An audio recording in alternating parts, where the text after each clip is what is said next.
Assalamualaikum warahmatullahi wabarakatuh. Oke, teman-teman, ketemu lagi sama saya Heru di channel ini Jejak Heru. Ya, malam hari ini kebetulan warungnya udah tutup. Sebelum tidur ini saya mau ngobrolin sesuatu, teman-teman. Bukan ngobrolin ya, bahas kali ya. Kalau ngobrol kan harus dua arah ya. Ini searah aja. Jadi kecuali ngobrolnya nanti teman-teman bisa di kolom komentar. Oke, tentang ini teman-teman, banyaknya korban oleh binatang buas di Pulau Sumatera, khususnya di Jambi dan sekitarnya, teman-teman ya.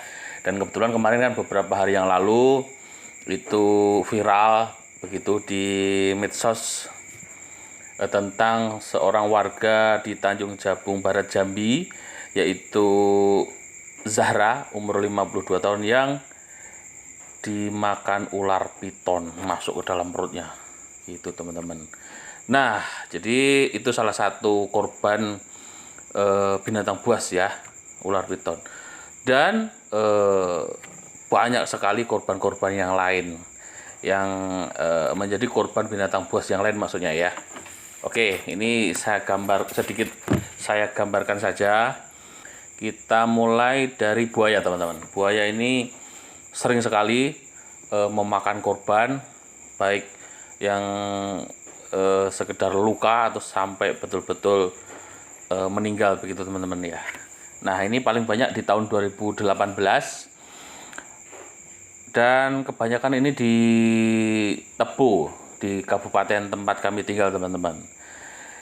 Itu di Pulau Jelmu, Tebo, Ulu Tebo, yaitu Ibu Hofsyah, 40 tahun. Ini lagi mandi di Sungai Batanghari, di pinggiran sungai gitu ya. Nah, ini diterkam buaya hingga meninggal, teman-teman. Kemudian di Teluk Kuali, Malako Intan, Tebo Ulu, ini seorang nenek-nenek ya, namanya Zam, 66 tahun. Ini lagi ke kebun juga, diterkam sama buaya dan mayatnya ditemukan itu kakinya udah hilang dua-duanya, teman-teman.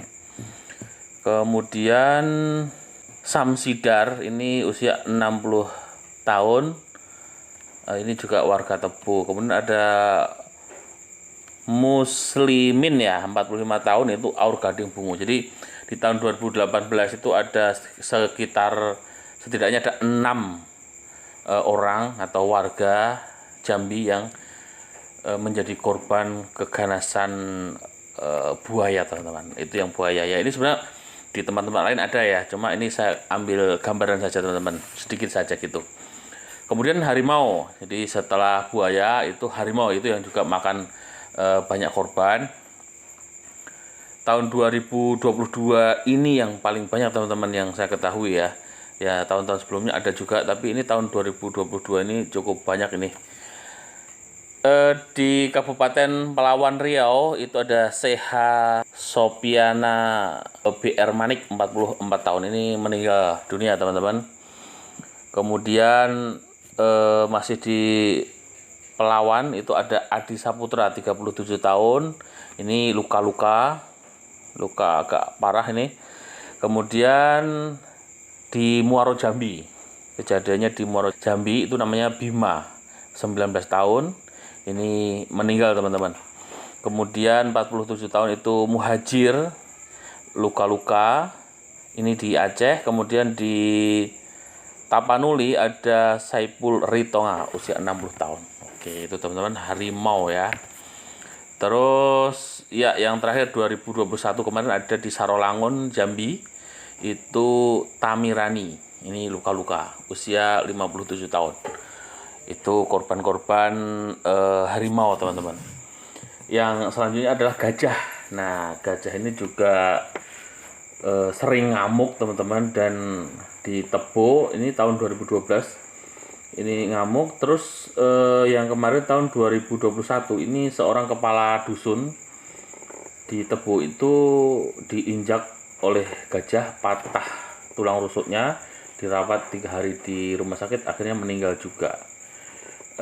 Banyak kejadian kalau gajah ini di Sumatera Selatan, di Palembang, teman-teman ya, karena di sana memang banyak sekali gajah di sana. Itu ada Abdul Karim usia 21 tahun, kemudian 2020 juga ada ini sampai pingsan. Jadi banyak kejadian gajah ini ngamuk di kebun ya. Oke, yang terakhir tadi ular ya, yang baru kemarin rame-rame itu di Kabupaten Tanjung Jabung Barat, Provinsi Jambi. Itu teman-teman. Jadi ya ini sedikit contoh bahwa memang ada banyak korban jiwa atau korban luka dari hewan-hewan buas yang ada di Sumatera, teman-teman. Jadi kalau ada yang bilang katanya wah Sumatera tuh masih rawan dengan hewan-hewan buas yang memangsa manusia, itu ya memang ada benarnya juga gitu ya. Jadi sebagian orang tuh takut nih untuk ke Sumatera ya, karena wah ngeri nih. Dan ya itu tidak salah sepenuhnya, karena memang faktanya sampai sekarang pun terjadi seperti itu, teman-teman. Cuma yang mungkin perlu saya sampaikan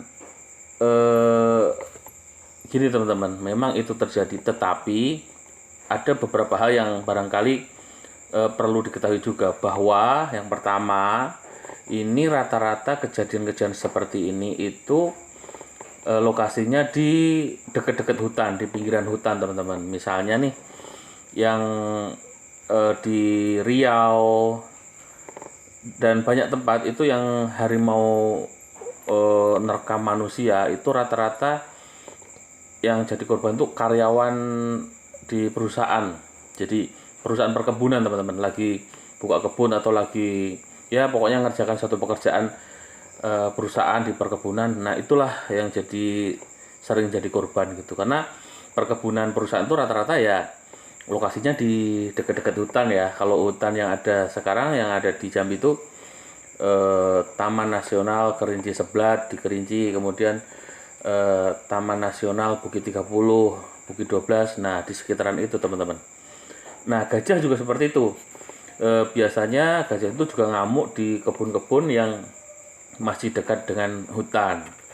Nah jadi kalau saya menduga gitu ya, saya sekedar menduga saja, memang khususnya gajah sama harimau itu seperti itu ya, karena di habitatnya di hutan itu barangkali sudah sulit, imbas dari makin sempitnya habitat mereka gitu ya, karena pembukaan perkebunan dan lain sebagainya. Jadi ya ada kaitannya juga dengan ulah kita manusia ya. Itu kalau dugaan saya. Kemudian kalau ular sama buaya ini memang, terutama buaya ini agak merata, teman-teman. Di mana ada sungai yang agak besar atau sungai-sungai yang terhubung sama sungai Batanghari ini yang di Jambi, itu ya rata-rata ada buayanya itu, teman-teman. Jadi yang biasanya jadi korban itu ya yang dekat-dekat dengan sungai, aliran sungai itu. Nah kalau ular ya ini bisa dimanapun, tapi juga kebanyakan ya yang dekat-dekat hutan. Yang sering terjadi ini di kebun-kebun yang semak gitu, teman-teman. Misalnya di kebun milik warga itu rumputnya nggak dibersihkan, semak. Nah ini kan hewan-hewan itu suka ya ya ngumpet di situlah untuk dia cari mangsa gitu. Nah jadi ini sering juga diingatkan oleh banyak warga agar makanya kalau punya ladang itu juga perlu dibersihkan, jangan sampai semak, biar nggak untuk tempat ngumpetnya atau hewan-hewan buas itu mencari mangsa gitu, teman-teman ya. Nah itu yang mungkin perlu saya sampaikan juga, bahwa walaupun kalau kita mendengar berita-berita itu kan seolah-olah berarti banyak sekali ya hewan buas di sana gitu ya. Banyak, cuma itu yang banyak ya di hutan sana. Kalau di daerah-daerah yang padat penduduk, apalagi di perkotaan, ya itu nggak ada. Saya aja di sini tuh sudah 22 tahun itu belum pernah melihat secara langsung buaya di sungai atau harimau atau gajah atau ular yang besar, belum pernah lihat, teman-teman. Jadi ya tidak terus banyak mengerikan tuh enggak. Jadi kalau orang sini ya nggak ada yang takut, itu nggak ada.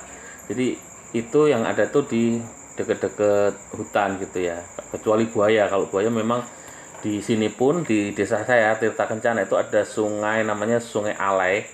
Nah itu kan dia nyambung nanti ke Sungai Batanghari. Nah itu ada buaya juga, tapi alhamdulillah dan semoga tidak akan pernah menelan korban begitu ya, gitu teman-teman. Kalau yang Batanghari ya seperti itu. Jadi banyak juga saudara-saudara kita itu yang mandi di Sungai Batanghari atau mencuci di sana. Nah, ada yang mancing juga. Ini memang ya harus hati-hati karena di situ ada buayanya. Nah, itu teman-teman. Jadi yang ingin saya sampaikan bahwa betul ada masih banyak hewan-hewan buas itu, tetapi yang terjadi seperti ini, yang dia memakan manusia, menyerang manusia itu biasanya di pinggiran hutan. Kalau daerah yang padat, perkotaan itu insya Allah aman gitu teman-teman ya. Buat teman-teman ya kalau misalnya mau merantau barangkali nggak perlu takut juga, tapi ini perlu juga untuk pertimbangan ya. Artinya ya mungkin kalau mau beli ladang jangan kalau nggak pengalaman ya jangan yang deket-deket hutan lah ya. Yang ini aja lah, daerah-daerah yang udah rame saja, yang di situ lebih aman gitu teman-teman. Mudah-mudahan yang saya sampaikan ini cukup menggambarkan apa yang sebenarnya terjadi kaitannya dengan banyaknya korban serangan hewan-hewan buas di Sumatera ini. Oke, sampai di sini dulu. Mohon maaf kalau mungkin penyampaian saya kurang enak, kurang lengkap atau kurang gimana gitu, kurang berkenan di hati teman-teman. Mohon maaf, barangkali ada yang mau nambahin, ada yang mau mengkritik, dan yang lain-lain silahkan di kolom komentar. Terima kasih, sampai jumpa di lain kesempatan. Assalamualaikum warahmatullahi wabarakatuh.